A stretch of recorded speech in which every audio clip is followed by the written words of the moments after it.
Ma vie en bio, le rendez-vous 100% bio de Fréquence Terre.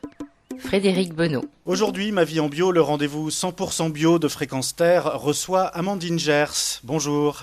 Bonjour Frédéric. Nous allons parler des fleurs comestibles. Vous avez écrit un livre qui propose des recettes pour préparer des entrées, des salades, des soupes, des plats, des desserts et même des boissons et des assaisonnements.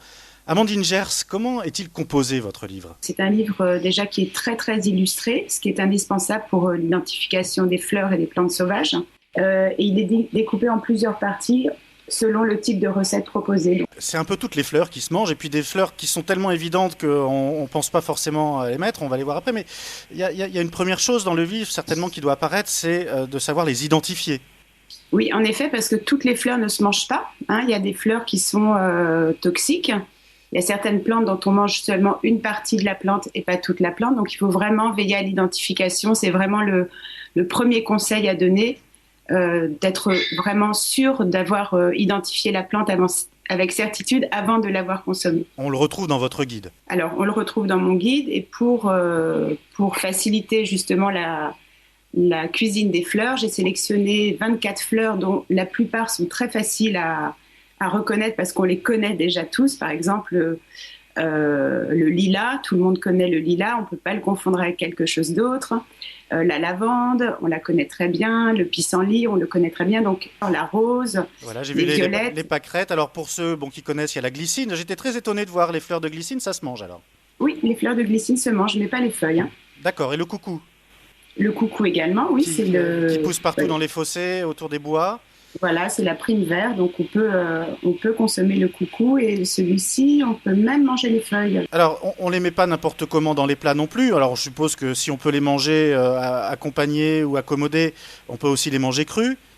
Oui, bien sûr. Alors, et en fait, il y a certaines fleurs qu'il vaut mieux manger crues parce qu'elles sont assez fragiles, elles ont des senteurs très délicates, et il y en a d'autres qui s'adaptent très bien à la cuisson. Donc, tout ça est expliqué dans le livre. On a un tableau qui explique clairement la façon de les accommoder, la saveur de la fleur, si elle s'accommode mieux avec une recette salée ou sucrée.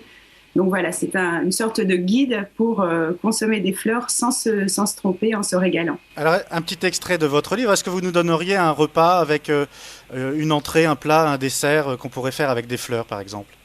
Oui, une entrée, un plat, un dessert. Alors, on pourrait commencer par une petite sauce douce au souci. Donc, c'est une sorte de petite sauce pour tremper des petits légumes, des petites crudités qu'on peut aussi proposer à l'apéritif. Donc, pour ça, j'ai utilisé, on peut le faire évidemment avec du fromage blanc ou de la crème fraîche, mais moi, j'ai proposé de préparer avec du tofu nature, du jus de citron, du curcuma, et on ajoute des fleurs fraîches de souci qui donnent cette couleur aussi orange à la préparation et qui permet aussi de profiter des qualités nutritionnelles du souci, puisque les fleurs, comme les légumes, comme les aliments que l'on mange, ont des vertus nutritionnelles intéressantes. Donc, on pourrait commencer par ça, voilà, ou alors, pourquoi pas un carpaccio de navets aux pâquerettes. Donc, on coupe le navet très, très finement.